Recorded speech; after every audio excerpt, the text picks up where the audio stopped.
Oh, we're live. Okay. Hey, Hello, everyone.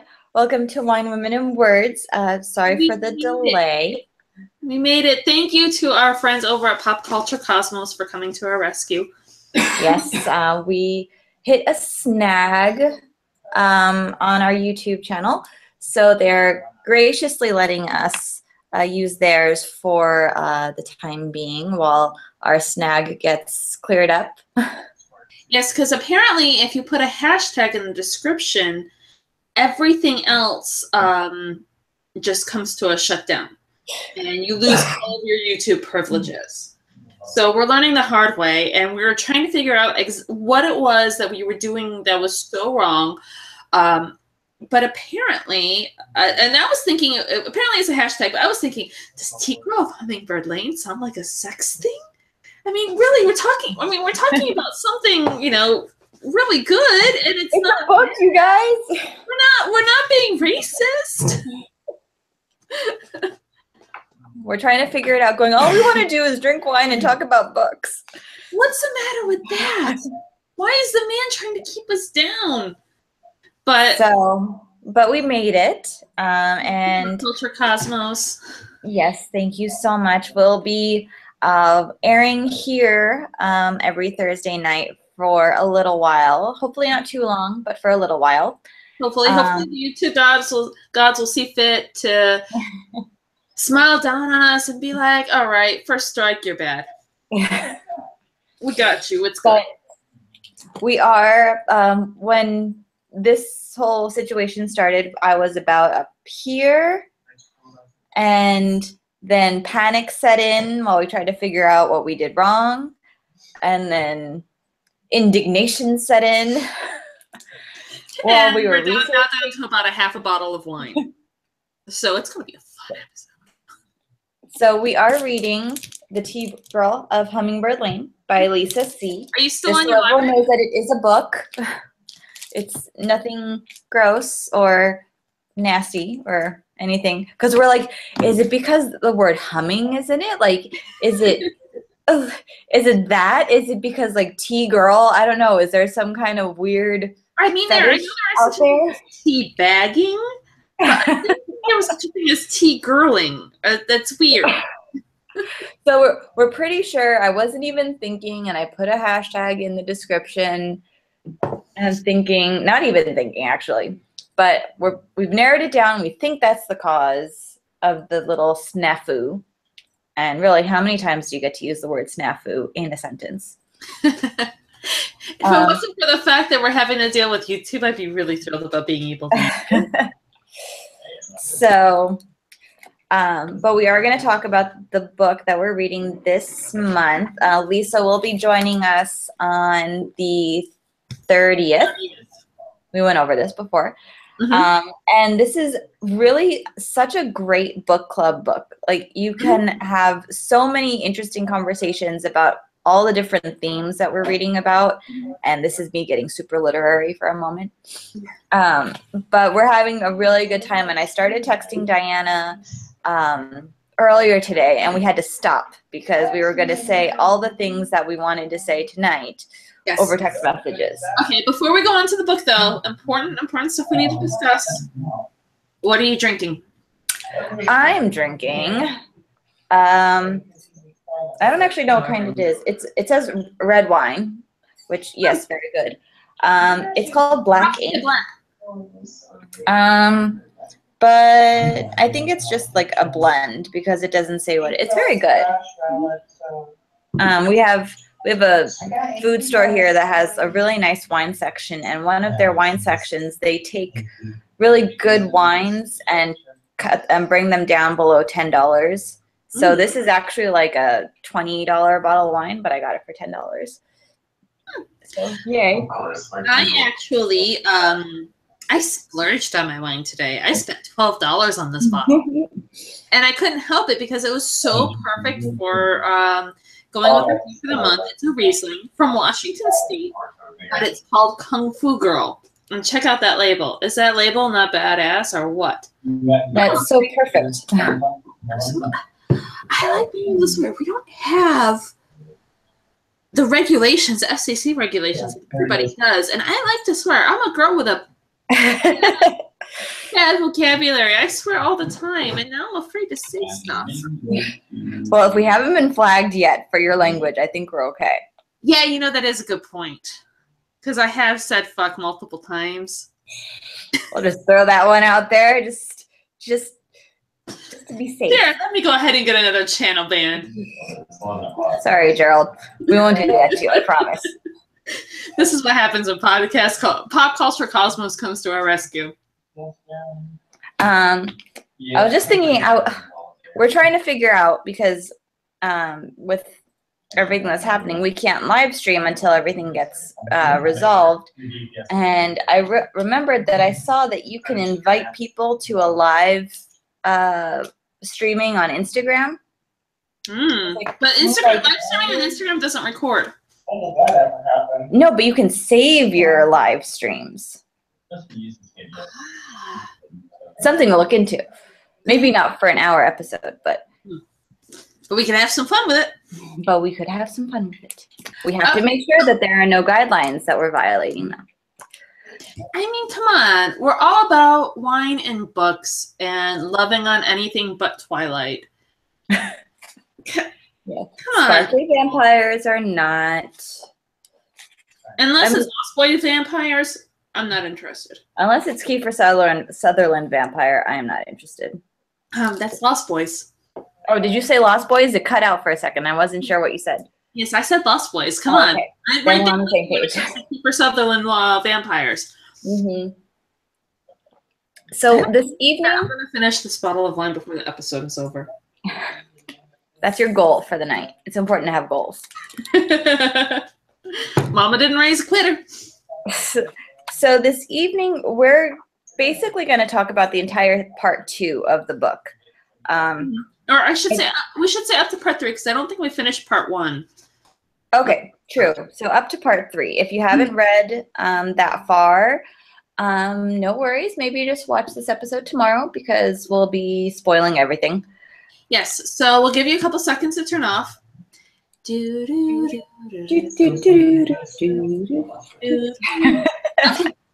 right, time's up. Any listening after this point is all on you. So, are we going back to part 1? Because I kind of want to dive right into. We have got a hell of a lot to unpack. Hold on one second. I told my husband that we had problems and he was calling me. You know, I'm kind of curious while you're doing that. Okay. So, one of the really big things that has come up for the main character and her love interest is the days that they were born on, because in that culture it's almost like their zodiac, basically. Yeah, I was thinking the same thing. And I'm really curious to know what day I was born on. Did you look it up? I want to look it up right now. Okay, Like, all right, we can look it up right now. Okay, so what your birthday was? First, I have to look up what day of the week that was. Okay, I'm gonna look up mine. What day of the week was October? Okay, I was born on a Friday. So, let's see. What day of the week is Friday? Oh my God, I'm a Friday too. Oh, so we'll be compatible. You're so happy. Your relationship works out so well. We're compatible. Let's see. I wonder if it'll even know. Friday is okay. So I put the Aka calendar, but maybe it's just the Chinese calendar. And the Chinese. Let's try that. Chinese zodiac.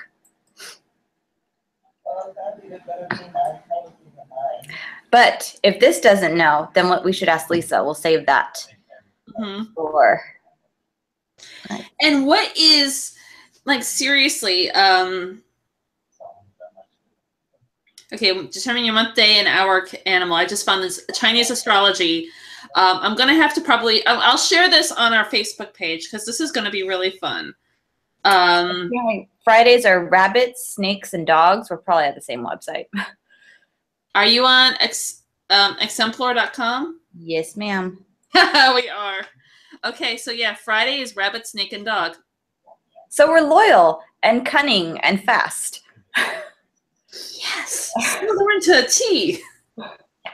Virtual high five.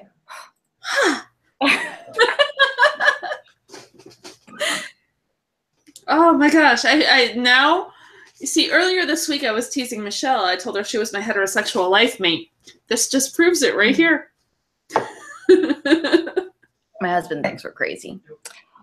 As he stands up from his 3-hour session playing World of Warcrafts. He said World of Warcrafts. Craft. Sorry. I don't know. I'm the one who put the hashtag in the description, all right? Are we really judging me right now?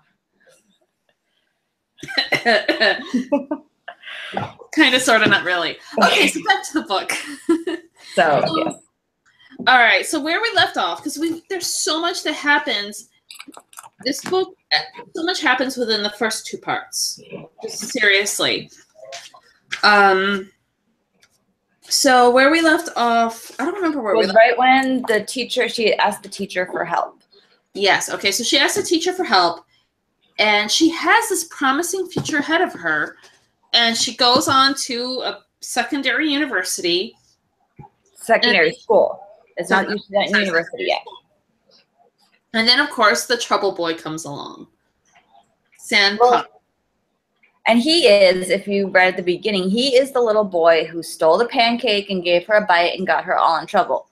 So, they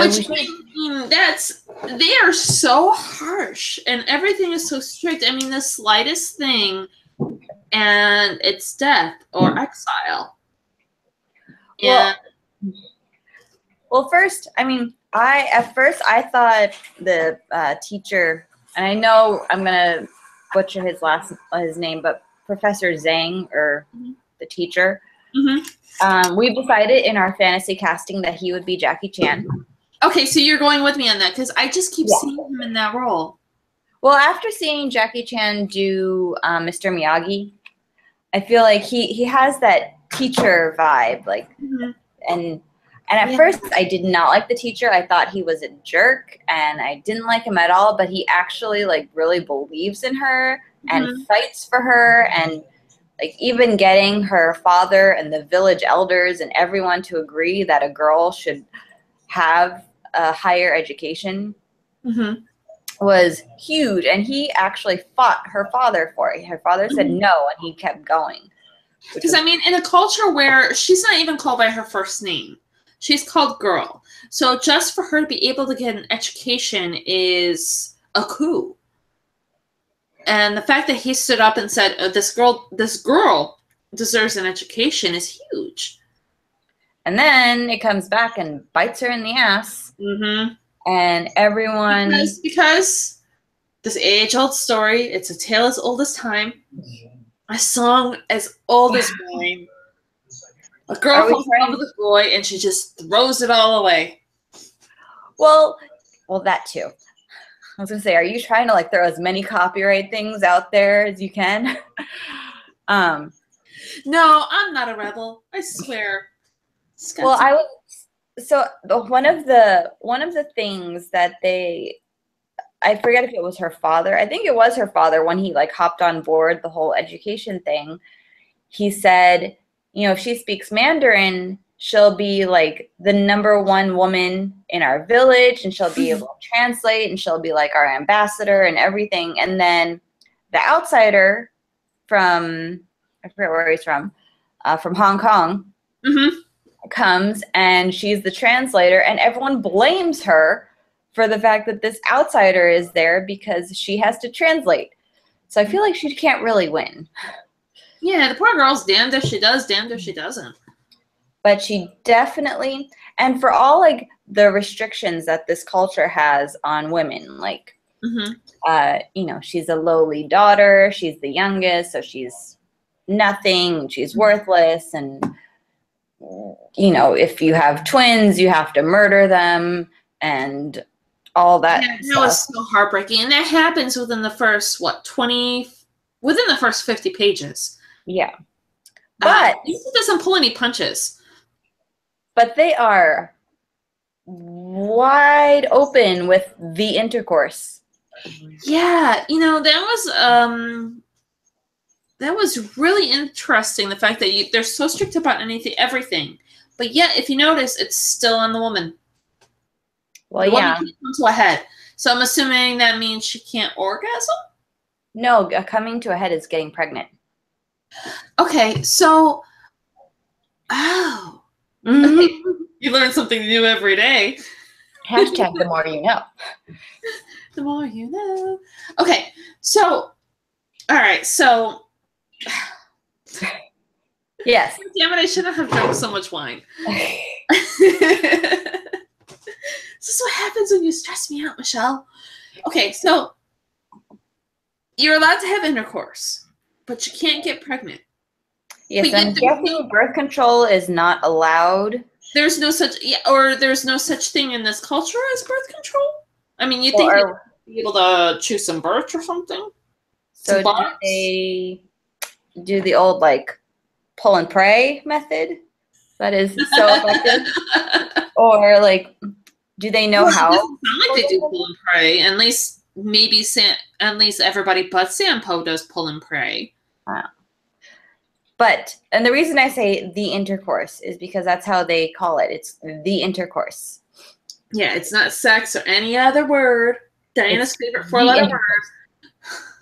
But it's interesting. Like I think it's just really fascinating that like they have the flower room that girls and they're so open about it. Like they encourage boys and girls, and this is around when they're 16. So boys and girls. To have sex with as many people as they want, to experiment. Test the goods. What was it about the machete that they said? Do you wish to test the machete before you buy it? Yeah. And that's part of their ritual when they're beginning the marriage the marriage ritual. My dad used to call it hide the salami. the Italians and Chinese. I think he's called the Ruma. I could be wrong, yes. But that's part of the ritual is that he asks the man, "Do you wish to test the machete before you buy it? Do you wish to milk the cow? Do you wish to?" Well, that's basically the equivalent of that phrase in our culture, right? Yeah. Don't kind of. Why buy the cow and you can get the milk for free? Exactly. Yeah, I heard that so much growing up. Don't give away your milk for free. I mean, that's craziness. So I just think that's very interesting that for as stern and conservative that culture is, they're like, sure, you should definitely go sleep with him in the flower room, and you should go visit the flower room with other boys too. Yeah, don't settle on just one boy. Make sure you're compatible. Right, and it's like a legitimate thing. Like we're not being facetious right now. Like in the book, and I'm sure this is how the culture is. Maybe not. Maybe very thorough in her research. This is not the first book of Lisa's I've read. Have you read any of Lisa's other books? No, this is the first one. You're gonna want to read more of her books, I'm assuming, after this, right? Yeah. The ones with the Shanghai sisters. That's the next one you need to read. Because I read that, loved it, fell in love with it. But yeah, she's really thorough in her research, so I'm sure there is actual backing to this. Especially I've got a friend who actually commented on one of our photos. She's actually been to the remote provinces of China. I don't know if she's actually seen them or not, but she can attest to like the tea cakes and things, what Lisa was talking about with that. That's interesting. So, but it's very interesting. And then Sanpa. Oh my God, Sanpa. He shows up, he comes back, and you're like, oh my God, it's the little boy who stole the pancake. Yeah, and he's there and he's wooing her. And I mean, he's Leah, motivated. Leah is a catch. She is really a catch in their culture where she's smart, she's going to be able to make something of herself, and she's going to be a first woman, and she's something. She really is something. And he sees that, and he recognizes that, and he encourages it. He doesn't put her down because she wants an education. Yeah, he and you're rooting for him. It's the little bad boy who grew up into a man, you know? Yeah. Yeah, but I mean, so they go to the flower room, and you know what happened. We've already discussed what happens in the flower room. And unfortunately, Leanne comes to a head. But that means to get pregnant. Yes, but they cannot get married because he is a monkey. He's a tiger and she's a buffalo. Yeah, hold on. I have to double check that. So they're born on incompatible days. So unlike Michele and I, we're compatible. They're not compatible. They're not. They're born on conflicting days. So you know, I'm really loving the fact that you and I are compatible. Please. Thank God. Otherwise. So her parents say no, and they try to tell her you don't realize it at the time, but they're like speaking in code basically to her, saying like he's no good, and she thinks that they're just being dumb and rude. And so of course, you know, if you tell a 16-year-old girl not to go out with a boy, she's gonna go out with the boy. Yeah, I mean, I was there. Mother, the guy I lost my virginity to. My mother was like, huh? I said, oh, hey. Well, we're talking about this stuff, right? And I'm open. My mother was very, very much against. And I am only part of the reason why I ended up being so infatuated with him. I think it was because she was so much against it. And I've seen it time and time again where the more against the boyfriend or girlfriend a parent is, the more the kid wants them. Well, I almost married the guy that my parents were against. So. Is it Declan? Yeah, dodge that bullet. Whew. And for those of you who, to keep you up to date, we've talked about Declan before. He was the gnome that tried to walk across the country for Michele. But hold on, do we have a child? Oh, nope, no child. Is he okay? We had a rolling off the bed situation. We just heard like a thud and then crying, but apparently Dad saved the day. Right now, Lilo is curled up in my lap. She was quite cold, and I didn't have a blanket nearby, but I did have a kitchen towel, so I wrapped her in a kitchen towel. Because apparently for my dog, if it gets below 80, she freezes to death. That's why, see, I want a dachshund, but we are live, babe. Just letting you know. See, it says live. Hi, Rich. You can come and be our guest for the night. He goes, is it just Diana? And I said, yeah. Drink up, bitches. Yay to getting ourselves banned. Can you say that on here? She said worse. I've said worse. No. Go drink your coffee and play your video game. He goes, last night, you know, he turns his speakers on so he can hear everyone talking. And he's packing his cigarettes right now. Wow, it was really loud. Is he breaking them? So at night when the kids are asleep, he turns on the speakers so you can hear everyone talking. And it's really interesting because sometimes they'll be talking about like real things like life. And then they're like, okay, so if you see the whale, don't go into the inner circle of the whale because they will kill you right on sight. Like, why do you do that? Why do you drop all the defenses? Don't do that. Should I make Ryan or Rich really jealous and let him know that Ryan was at BlizzCon? Because we got our He doesn't care about that. Oh, okay. Our friend who works at Blizzard, not Ryan. Ryan. Blizzard people. Rich is a closet nerd. You're right. He's okay with being a nerd as long as nobody knows about him. That's right. What? But just counted you as a nerd. So There's a story. Ryan is an open nerd. He doesn't care who knows. My husband has to be an open nerd because his wife is an open nerd. And I have a really big mouth. So if he was a closet nerd, I would have outed him a long time ago. Just like I outed my other, because, you know, friendships are in tears. The other BFF, Amanda, I outed her as a Doctor Who fan. I don't think that's like a bad thing. But so he's listening to these people, and I said, babe, why do you never like talk back? Like he just like listens and he never says anything. And he goes, they're nerds. I don't want to talk to them. So then tonight he's playing, and then all of a sudden I hear him go, he says something, and I wasn't paying attention because I was watching the new Once Upon a Time, which, oh my God. I know, I need to catch up on that. And he goes, babe, I talked back. I'm very proud. I used to laugh so hard at the people in Ryan's first guild.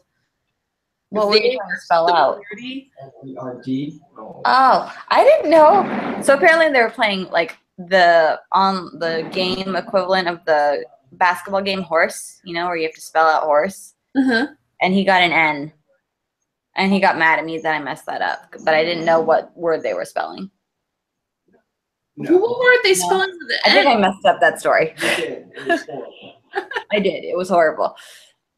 No, okay, so was it the World of Warcraft of the equivalent? No. It was the World of Warcraft.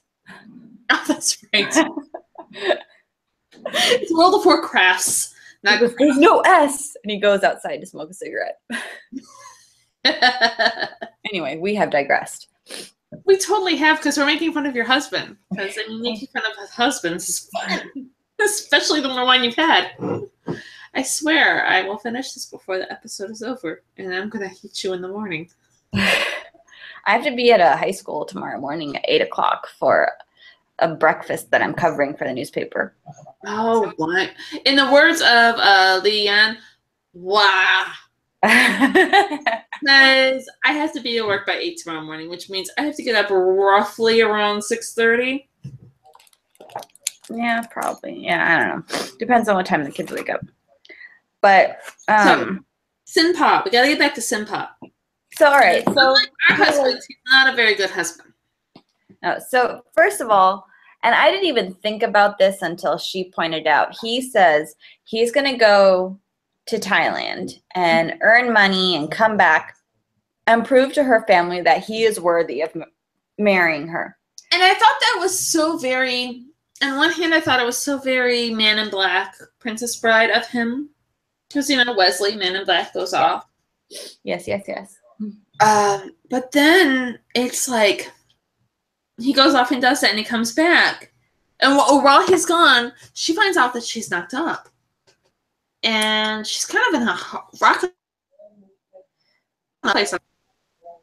Well, and so since she's not married, her baby is considered a human reject, which we have all seen what happens to human rejects in that culture. So technically, she is supposed to eliminate the baby after it's born.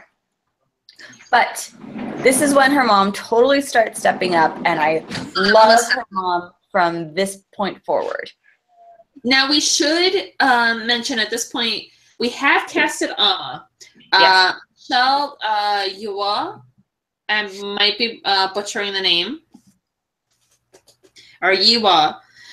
You would recognize her from the movie Crouching Tiger, Hidden Dragon. That's who we have chosen to cast as Amma.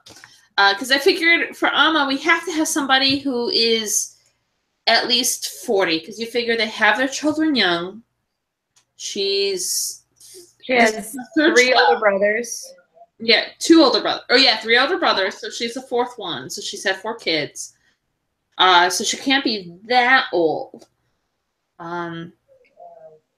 but old enough to be respected and to be so experienced as a midwife. So, and I really love her as an actress. I don't know if have you ever seen Crouching Tiger, Hidden Dragon? when it first came out, like a long time ago. And I remember watching it a long time ago as well. And I think she's just a beautiful woman. And I think she has that ability to carry that stature of being a well-respected woman within the village. She was like I don't really remember the story, but she was like the bad guy, right? Like the... No. I mean, I didn't really consider it too much, bad guy versus good guy, because it was just two different houses that were training, and there was like this former love kind of thing. I have to go back and watch it. And there is an actor that I eventually want to cast, which I have picked ahead in the book. Sorry, not sorry. And I kind of have a crush on him because, Star Wars girl. Have you seen Rogue One by chance? No. Okay. Let me pull up his name. Those of you who know Star Wars know exactly who I'm talking about. He's kind of my... God darn it. See, you know what? I'm drunk and I edit myself. And when I'm not drunk, I don't edit myself. This is kind of backwards. Because apparently when you're drunk and you're trying to look up an actor, apparently you're not so good. Okay, so. Now, we are going to be doing a guest appearance as a side note while I look this up. We are going to do a guest appearance on Pop Culture Cosmos to talk about what gifts to get a book nerd or a bookworm, if you want to do the politically correct version. So feel free to bibliophile. A bibliophile. Which is a hashtag, but do not put that anywhere. We'll put that in the description on YouTube, otherwise it gets screwed. But I'm gonna have to be sober for that. Oh, wait, it's a Saturday. I can make my husband drive to Buffalo Wild Wings. Scratch that. I don't have to be sober. Okay. All right. So the guy that I have because moving forward, she does remarry. Don't tell me that. Donnie Yen is going to be cast further on because I do kind of have a crush on him. He is my Asian crush. So this kind of just popped into my head, and I don't know how you feel about it. But did you watch 13 Reasons Why? No. Okay. I hate YA. Why would I watch 13 Reasons Why? I don't know, because it was on Netflix and everyone was talking about it. Yeah, but I'm not a sheeple. I know, but I'm just asking. Have you ever watched what is it called, like Ridgedale or? What was that? There's a TV show. It's like Riverwood or Riverdale or Ridgewood. Yeah, I've skipped Riverdale too because it's You're not helping. You're the second friend I've had who's like, "Oh, you should watch Riverdale." I've never seen it, but I just know that this actor is in it. Is it the Sweet Life of Zach and Cody? Because I don't know why I know that. His name is Ross Butler, and I don't know. This is kind of who I pictured for Sandpa. He just popped in my head. I don't know how accurate, but that's just the name person that popped into my head. I can see that. Okay, do I need to show a picture of Danny or Donnie? Because Donnie's kind of older, but he's good looking. Let me try to find him again on here because I did something and he's gone. So these are all our fantasy casting for when the Girl of Hummingbird Lane is made into a movie, because I think it would actually make a very movies have been made one of our other books has been made into a movie. Finish your sentences. I'm sorry, I found a really good picture to show you guys of Donnie Yen, to show my celebrity crush. She did another one. I can't remember the name of it, but it's something about fan. That got turned into a movie, which I'm gonna have to find now. Okay, so Donnie Yen, the guy who actually who's actually like good to her, that's Donnie Yen. Okay. Right? If you watch Rogue One, he plays the I remember seeing him. I haven't watched the movie, but I remember seeing him. Yeah, and he's like the forces. I'm one with the force, and the force is with me. This is his character in that. He was a big fan of Bruce Lee, and I saw some of his other movies. And his belief that Bruce Lee never played a bad guy, and Donnie Yen refuses to ever play a bad guy. He's actually turned down roles. Wow. Yeah. So I don't know how I feel about that. Well, he's turned down roles because he doesn't want to be a bad guy, which is ironic for me because I love my bad guys. But I mean, Donnie Yen is a badass in real life, so I mean, there's that. Isn't Rogue One on Netflix right now? Yes, and you should watch it because I was just gonna say I better watch it before they pull it. yes, you should. Because the thing about Rogue One, I find it very Shakespearean in its tragedy sense. So I want you to watch it. You should watch it because I think you'll like. You see, tonight is just one of those fuck it nights because we got Dan on YouTube. So hey, let's just drink and talk about books. Side note: I was actually at a formal function for the Orange County Paralegal Association last night, and I discussed my shout out to my paralegal fans watching. Woohoo! I was actually discussing the podcast, and they're like, "Oh, really? A podcast? What's it about?" And I was like, "Well, basically, my best friend and I get drunk and talk about books." Self-fulfilling prophecy. So, I keep trying to get back to the book. Right. So, Sanpa. Whoa. Hold on. Sorry. So she gets knocked up, and immediately the kid's considered a reject because they have these really strict policies on rejects, which is bullshit. And I can. But we should be clear. Rejects are echo. Twins. Rejects are twins. Rejects are Birth defects. Anyone born with a birth defect, blind, and we're talking like mental issues. We're also talking things like missing fingers. So or like have all 10 toes are out. If a baby is born too small, that would be considered a reject. So she was pregnant out of wedlock, so her baby is a reject. But her mom totally steps up. Amma stepped up to the plate where Amma just couldn't go through with the killing, which is interesting because Amma is the head woman, and for every other person she would insist on this, but when it came to her own granddaughter, she was like, "I'm sorry," she couldn't do it, which really surprised me because she was like, this is our culture, this is how it is, this is what you need to do. When the twins were born, the husband came in and he was crying because obviously he knew what had to happen.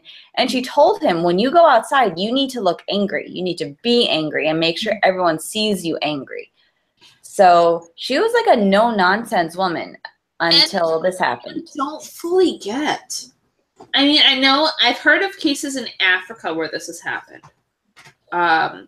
where the twin thing has caused people to abandon their children or kill their children, and that's the only other place I've heard of it happening. I haven't heard of it happening before in China.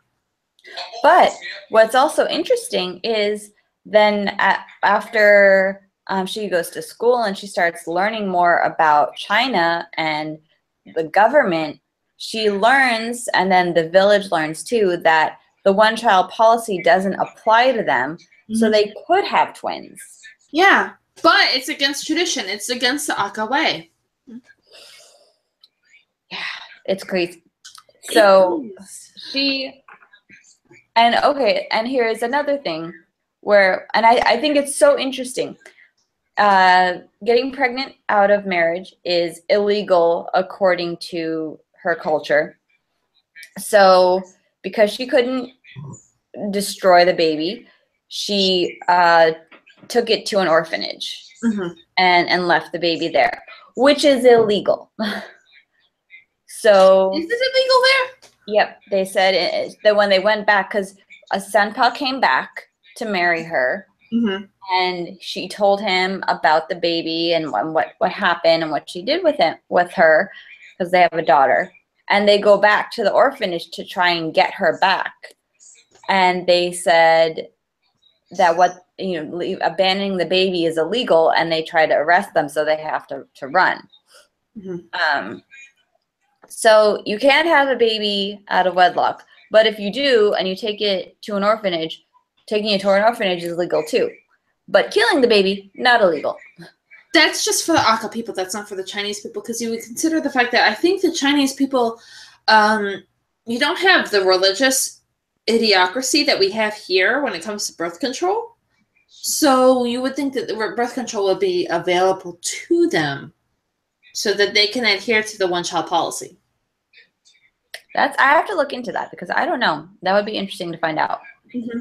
And I'm trying to actually research that right now. So we will table that for next week.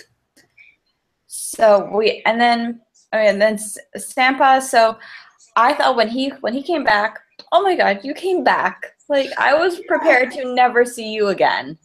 Yeah, he comes back and I'm like, oh my gosh, you are redeemed.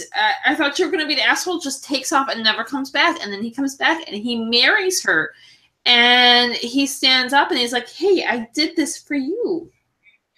But then he finds out she had to abandon her studies because she got pregnant.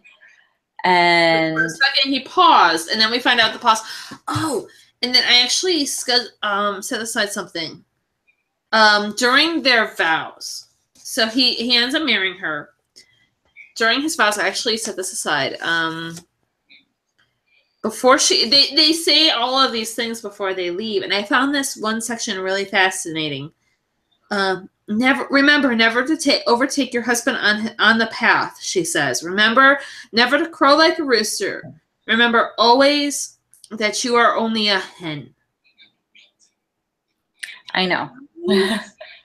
How telling is that? Where it's telling her that you as a woman can never be greater than your husband. Which she would have been, and if she had gone to university, because even her teacher told her, like, Sanpa will never get invited to take the test for university. And even if he does get invited to take the test, he won't pass it. Mm-hmm. So she was poised to overtake him. Mm-hmm. And he was okay with that, because it meant that they would his status was elevated through his life. Which is kind of, a part of me wants to say that that's kind of messed up. But at the same time, it's like reverse. It's reverse, because how many women go through this where they marry a man for status, but yet and to move up their status, but yet the man marries a woman to up his status, and it's not okay.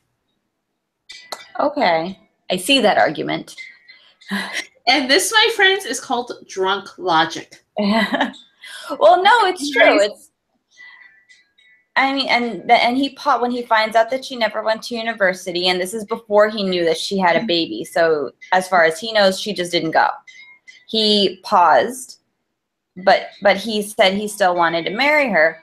But then they end up living like in the jungle, and she told him about the child beforehand, before they moved to Thailand, because he went to go they went to go try to find the child, and he was going to try to correct everything. So he was going to get the child back from the orphanage and go from the orphanage to Thailand. Right. And by the time they get there, the child's already been adopted out to American parents. So then basically their life falls apart, and he gets addicted to opium. Mm-hmm. And it's really interesting looking at her life in Thailand, because she becomes a tourist attraction. And I can relate somewhat to this, because when we went to Peru back in 2012, there are 4 animals. 4 animals I'm slightly obsessed with. Dogs, kangaroos, octopuses, and llamas. Llamas/alpacas, because they're technically within the same genus. So we go to so as a somewhat side note to get to the long story short kind of thing. Deal. We get on the plane, and everywhere we turn around, if there's an alpaca on the screen, I'm like, oh, alpaca, oh, llama. It was the alpaca llama game, to the point where Ryan was like, oh my God, shut up about the alpacas. And our first day in Peru, I was just like, oh my God, alpacas everywhere. And we would go to these ruins, and there would be women dressed up in traditional Peruvian clothing. And like, we're talking like Incan clothing. And they'd have a pet alpaca with them.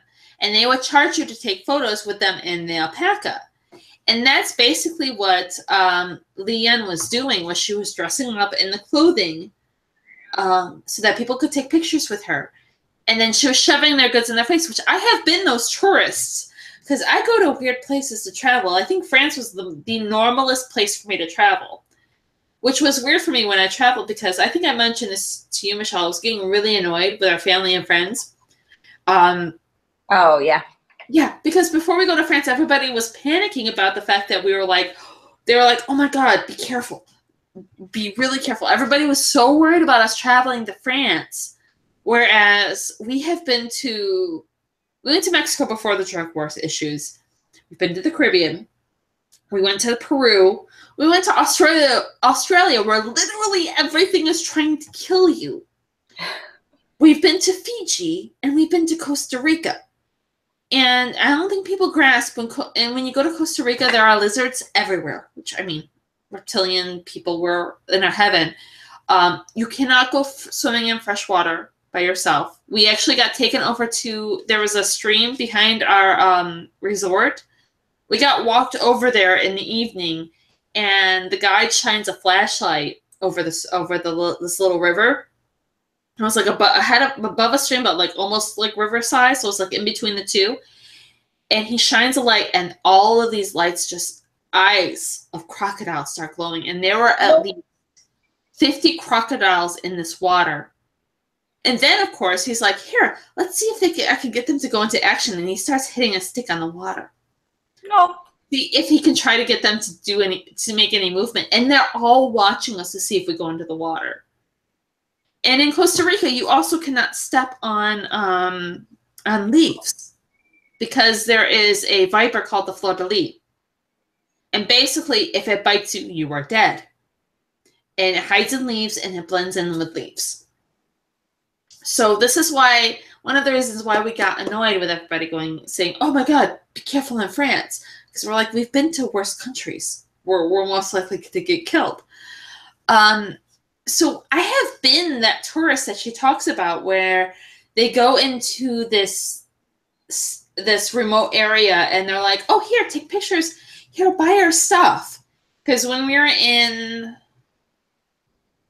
Was it Costa Rica? Yeah, when we were in Costa Rica, one of the tours that we did, went to the island where firewalking, the whole concept of firewalking was initiated.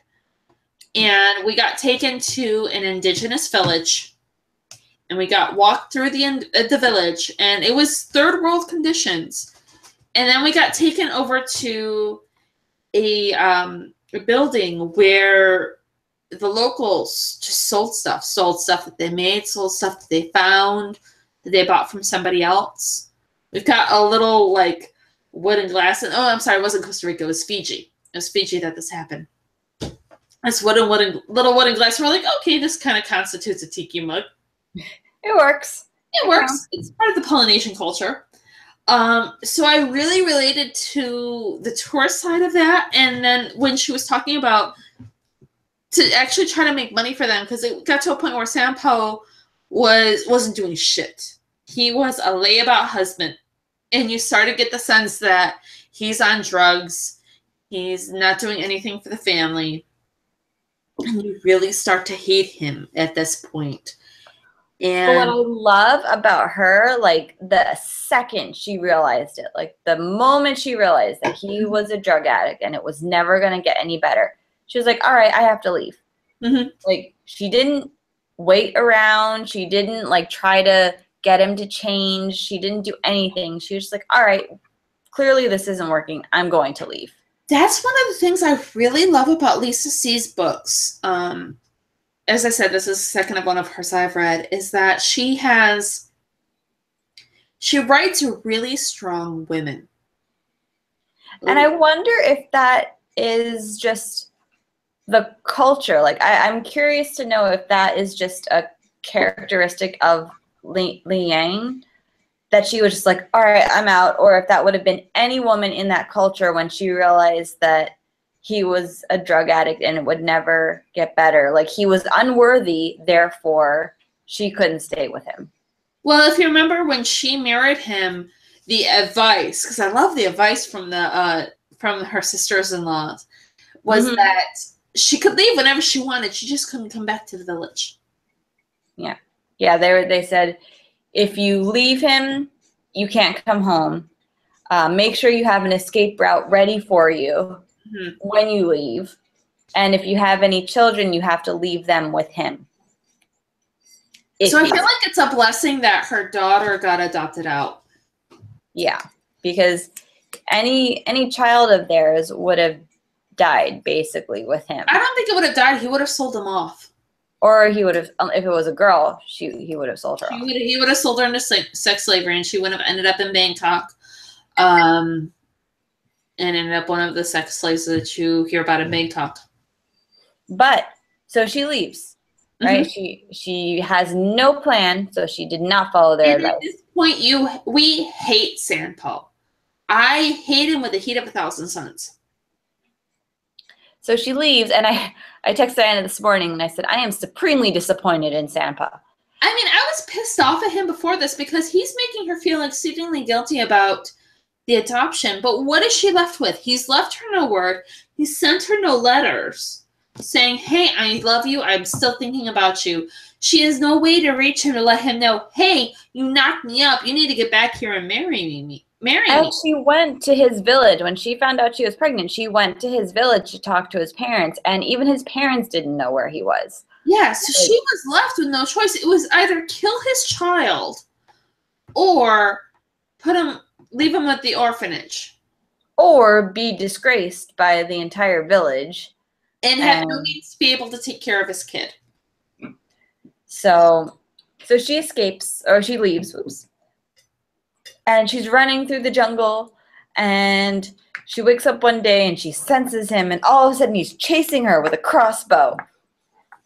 Because and when she initially, she's in this field, and when he initially starts chasing her with a crossbow, I'm like, okay, here's it gonna come. It's gonna go down. Shit is going to go down. And I'm thinking he's going to kill her for leaving him, for embarrassing him, because he's put all this guilt on her. And it's not fair, this guilt that he's put on her. And he takes all of her money. He tries to take her jewelry, tries to take her headdress. He takes all that he can from her. And they're starving while he's a drug addict, which is typical of drug addict behavior. And so he shows up with a crossbow. And that's when we realize that there's a third being there. That's when we find out that she is being hunted by a tiger. And whether or not he is actually after her the whole time, like, I don't know if he was hunting her and then saw the tiger. I think he was following her because she left. He realized that she left him, and he was trying to chase her down because I think he really did love her. I think he did too. I think he just wasn't. It was the awful thing where her parents are right. He wasn't good for her. And astrological symbols aside, he was they knew he was a bad egg. Yeah. So it's unclear in our minds, he is chasing after her to make it right and apologize, and sees that or at least try to force her to come back with him, to not embarrass. Not to kill her and not to sell her, but to make it right. Mm-hmm. So, but a tiger is stalking her, and he tries to get the cat's attention away from her. Yeah, because he's the one with the crossbow. And the tiger ends up killing him in a very brutal way. Yeah. I was eating my lunch at the time that I was reading that, and I was really thankful that I chose to go vegetarian for my lunch today. And his dying act in this life was to save her life. Because... And I'm so annoyed with Lisa because I was prepared to hate him. I was at the point of hating him. And then he goes and does that, and you have to like him again. And I just feel like when Harry met Sally, where she's like, I hate you, you make me hate you, then I love you. But I think it's interesting that she falls back onto her culture for the funeral rites and everything. And for someone who dies a violent death, it's not about making sure the spirits find peace. It's about making sure the spirits stay the hell away from you. So it's all about blocking them and weighing him down and making sure his spirit can't get loose from his body. And she takes a tiger's tail. She can't cut anything else off from the tiger. Because you're actually supposed to kill a dog and put the dog on top of the body to keep him down. Which doesn't do that because thank God there wasn't a dog. I'm sorry. I'm the person who, if they kill the dog, I'm out. I don't care what happens. If they kill the dog, I am out. I am exceedingly angry if a horse dies, but if a dog is killed, I am out. And so person could go on to save a litter of puppies from a flaming building, but they killed that one dog. Dude, I'm out. Movie is over. Or like, what was it? Evil Dead. Within the first half hour, dog dies. I'm like, turn it off. And Ryan's like, but it's not bad. Turn it off. I will not watch this. You have to stop it. John Wick was like that too. A friend of Legend. Huh? I Am Legend was like the most gut-wrenching dog death in the history of movies. It was. I stayed in bed the whole next day. We were living in Texas, and I was a substitute teacher. And I did not take a call that day. I refused to answer the phone. I refused to be a teacher that day. And then the whole next day, I stayed in bed under the covers because I was so upset about the death of that damn dog. So hopefully we did not spoil I Am Legend for you. Yeah. But so, fortunately, it's just a tiger. And the tiger was already dead. She didn't kill the tiger. But she could not drag the tiger's body over to him. And she couldn't cut off his paws. The only thing she could get was the tail. Take into consideration, she only has a small knife with her. Yes. She does not have a machete. That's mine. Because this is the kind of night it has been. I'm going to hate you in the morning. I'm going to hate myself in the morning, probably. But I guess we should probably start talking about our guest next week because we will have a guest on the show next week. We will, and we will probably, odds are, be on Pop Culture Cosmos. We'll let you guys know what's going on with our stupid YouTube ban. Damn you, YouTube. I don't care if you hear me. Fight the power. My next book is going to be about early 20th century anarchists, so I'm like, fight the power right now. And before the show started, I was writing an article on an anarchist, so this is part of where my indignation comes from. I'm just going to drink my wine and let you talk. You don't want to do that because I'll get on a drunken soapbox. And I'll sound like, I was watching Absolutely Fabulous last night, so I sound like Eddie from last night, and who's goes up against a judge for like driving drunk, and she's like, and taxes? I don't know where I'm going with this, but we just have too many taxes. And really, it was just a drive thing. So who are we having on the show next week? We're having Piper on the show next week. So I don't know if I've actually if I told the story or not. So our friend Erin Lindsay McCabe does a monthly thing called Historical Fix on Twitter. So she does a Twitter chat. And we were discussing, I forget, we were discussing 1920s literature, and somebody brought up the topic of the fact that there's not enough African-American historical fiction out there. And there really isn't. And so I brought up the fact that I want to know more about historical fiction, African-American historical fiction. And so Piper Hughley, and it's at Piper, Huguley. She is a historical fiction author who deals with African-American historical fiction. She's going to be on the show next week. We're going to be an hour earlier, and we're going to discuss what it's like to write about your own personal culture. For example, like with me, I'm working on the editing for Anita Garibaldi, which is about Italian historical fiction, and I eventually want to do what Lisa C. does, and I want to write about. I want my genre to be Italian American, or just Italian historical fiction. And then we have Lisa, who is actually Chinese, who writes Chinese historical fiction. So we're going to discuss next week. The whole theme is going to be writing about your heritage, what it's like, what are some of the issues that come up, how it affects you as a person. And we're going to explore some of the African-American historical fiction and to talk about why you don't see that much of it in mainstream literature. It should be an interesting episode. It should be, because if you remember last February, we were looking at February's Black History Month, and we were actually hunting for a author to do be our book of a Black African-American author to be our book of the month for February. And it didn't work out, but thankfully we had Ava, who was able to work out, which great book. It worked out well. And by the way, Ava was Golden Dragon. And so it was just, ever since then, I've been on the hunt for authors to talk about African-American historical fiction.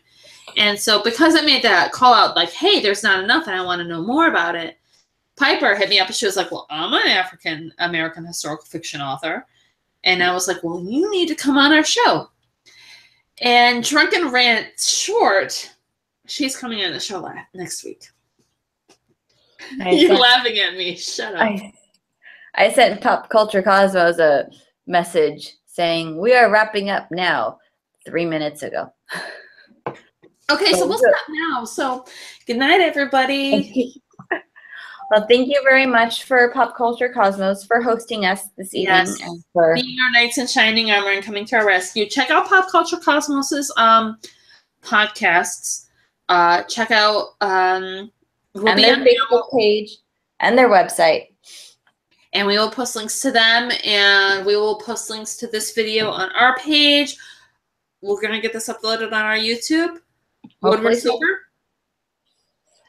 And have a good night, everyone. Isn't that chunk? Yeah, have a good night, everybody. Yeah. Bye. Bye. Okay, but neither of us can actually end the live session because we did not host it. So we're just going to end this until Gerald comes on, right? Yeah, at this point, we have said goodbye, so we'll just keep talking. And whenever it actually ends, we're not being rude and hanging up on you. It's just over. Oh, because I can entertain the masses right now. Y'all want to see Drunken Diana, don't you? Gerald, come back, please. Unmute us. Hear me.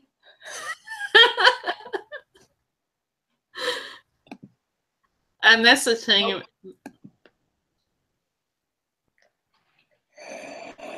Okay. So let's just give... For those of you who are just listening, that sound was Michelle dragging her wine glass out of the screen onto the screen so that she can drink more. I don't know. Should we just like... I just messaged him and said, by the way, we can't end the live show until you come back. So... Oh, wait, he saw that. I think we're going now. Okay, guys. Okay, so the last one was just a test. This Now we're going to say goodbye. theoretically. Bye.